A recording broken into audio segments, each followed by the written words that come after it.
Can you solve this JavaScript challenge? Write a function called fixBus that takes a number as an argument and returns a specific string based on whether the number is divisible by 3, 5, both 3 and 5, or neither. If the number is divisible by both 3 and 5, the function should return the string fixBus. If the number is divisible by 3, the function should return the string fix. If the number is divisible by 5, the function should return the string bus. In all other cases, the function should return the original number.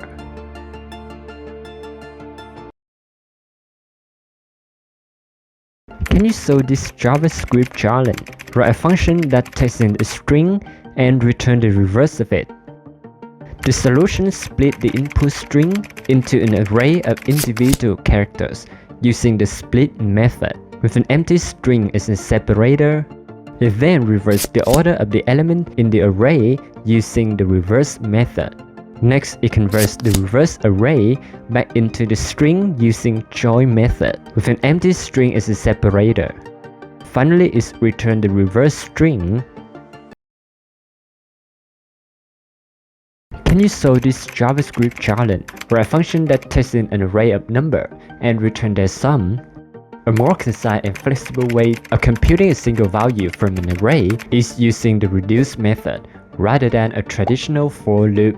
The solution uses reduce method to iterate over each element in the array and add them up. It takes two arguments, a function and an initial value for the accumulator. In this case, is 0. The function takes two parameters, the accumulator and the current value in the array. The function adds the current value to the accumulator and returns the result, which becomes the new value of accumulator for the next iteration. Finally, it returns the accumulated sum.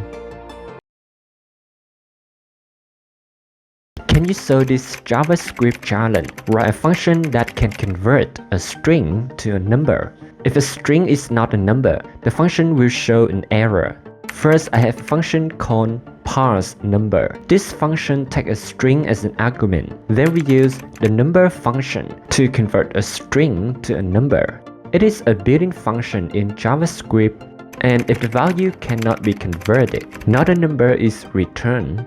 We will throw an error with the message, the string is not a number. Finally, we can use try-catch construct to catch errors. Can you solve this JavaScript challenge?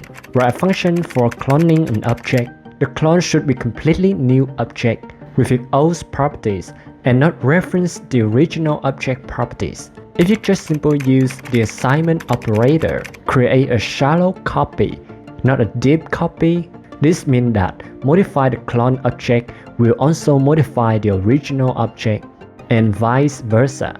For instance, changing the property of the clone object will also change the property of the original object. To clone an object in the right way, you can use the recursive JSON, serialization, and deserialization. This involves converting the object to a JSON string and then parsing the JSON string back into a new object to ensure that the clone is completely the new object with its own properties. Can you solve this JavaScript challenge? Print the first message after 3-second delay, then print another message after 2-second delay. If you use a timer like this, the second message will be printed first, which is not what the challenge requires. The order of the message will be reversed because timers are executed synchronously. To ensure that the messages are printed in the correct order, you must use a promise. First, we create an asynchronous chain where the promise resolves with first message after 3 seconds. Then handler for the promise log first message and create another promise which immediately resolves with the second message. Then handler for promise 2 log the second message after 2 seconds. Can you solve this JavaScript challenge? Find the most frequent element in an array.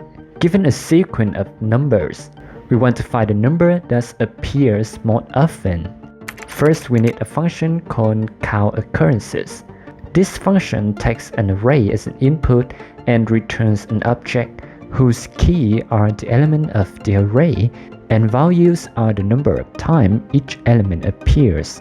If the current elements of an array do not exist in the count object, we set the value of the key to 1. If it exists as key in the count object, we increase its value. To find the most frequent element, we can iterate through the object returned by count occurrences and find the element with the highest value. Can you solve this JavaScript challenge? Detecting on a hunt for hidden subsets.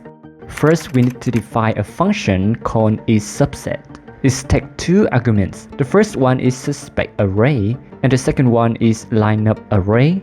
If every suspect is in the lineup, we get a subset. The key points to mention is start by comparing length. If suspect arrays is bigger, no subset there. Then it looks through the suspect array, checking each element against the lineup array. If any suspect isn't found in the lineup, case closed.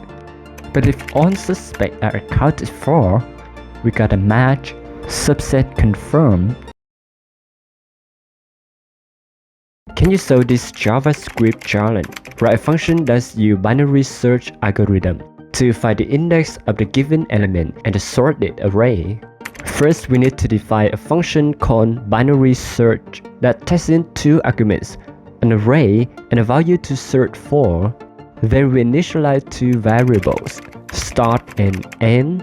Now we have some logic.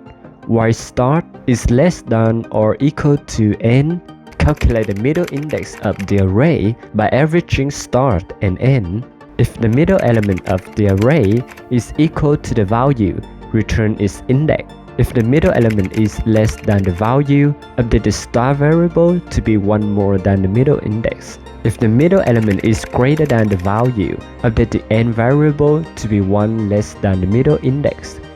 If the value is not found in the array, return -1. Can you solve this JavaScript challenge? Write a function that takes in the first node of the linked list and return true if the list contains a circle or font if it doesn't. It's a complex challenge, so I'll explain in detail. Our function uses two pointers, fast and slow, to traverse the linked list. The fast pointer moves two nodes at a time, whereas the slow pointer moves one node at a time. By doing so, we can quickly detect whether a circle exists. Since the fast pointer will eventually catch up the slow pointer if there is a circle. If the fast and slow pointer ever point to the same node, it means there is a circle in the linked list and the function returns true. If both pointers reach the end of the linked list, it means there are no circle in the linked list and the function returns false.